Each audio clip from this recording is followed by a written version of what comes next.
کردار بنا کر آپ کو میں نے خلاصہ جو ہے وہ سمجھایا تھا۔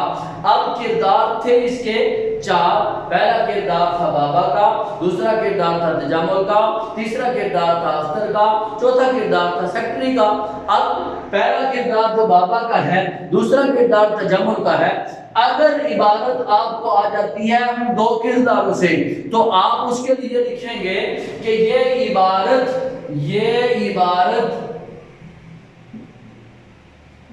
سبق کے شروع سے لی گئی ہے۔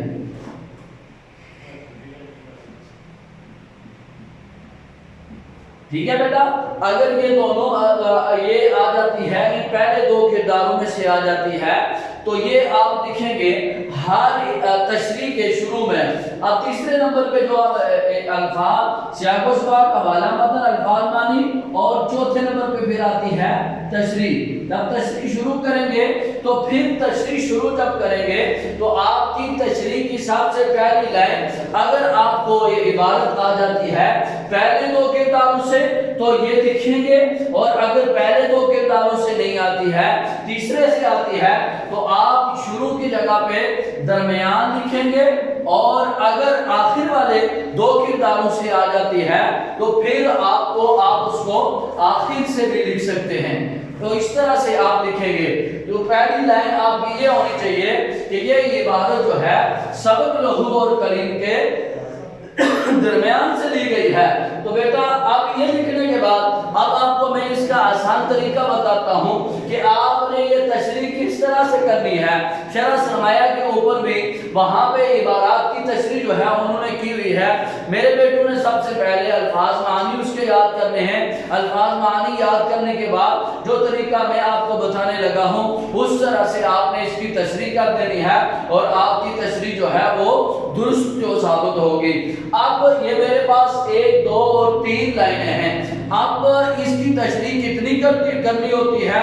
ان 3 لائنوں کو ہم نے کم از کم ان 3 لائنوں کے علاوہ کم از کم 6 لائنیں ہم نے اور لکھنی ہیں۔ جب ہم 6 لائنیں اور لکھ دیں گے تو پھر یہ ہماری تشریح ہو جائے گی۔ اب 6 لائنیں کیسے بنے گی؟ مشکل الفاظ، سب سے پہلے مشکل الفاظ کے آپ کو معنی آنے چاہیے۔ یہ دیکھیں آپ، یہ لکھا ہوا ہے انسانی پیکروں، اس کا آپ کو معنی آنا چاہیے۔ پھر لکھا ہوا ہے، میں نے انڈر لائن کیا ہوا ہے لفظ شفاف، اس کا معنی آنا چاہیے۔ پھر میں نے انڈر لائن کیا ہوا ہے حسین و جمیل، اس کا معنی آنا چاہیے۔ پھر میں نے انڈر لائن کیا ہوا ہے اعلیٰ ذوق، اس کا معنی آنا چاہیے۔ پھر میں نے انڈر لائن کیا ہوا ہے شان و شوکت، اس کا معنی آپ کو آنا چاہیے۔ جب آپ کو ان کے معنی آتے ہوں گے تو آپ یہاں پر لکھیں گے۔ تو پھر کیا کرنا ہے؟ آپ نے اگر یہ دیکھیں گے تو اس سے پیچھے، اس سے تھوڑا سا پیچھے سے اگر آپ کوئی سبق کا خلاصہ صحیح سے آتا ہوگا تو آپ اس سے تھوڑا سا پیچھے سے شروع کریں گے۔ اب اس سے یہ جہاں سے لیا گیا ہے وہاں پہ یہ اختر کا کردار ہے، یہ جو میں نے آپ کے سامنے عبارت لکھی ہے، تو اس اختر کے کردار سے جہاں سے یہ بات شروع ہوتی ہے وہاں سے لے کر آخر تک یہاں تک آپ نے لکھنا ہے، اس سے آگے نہیں جانا۔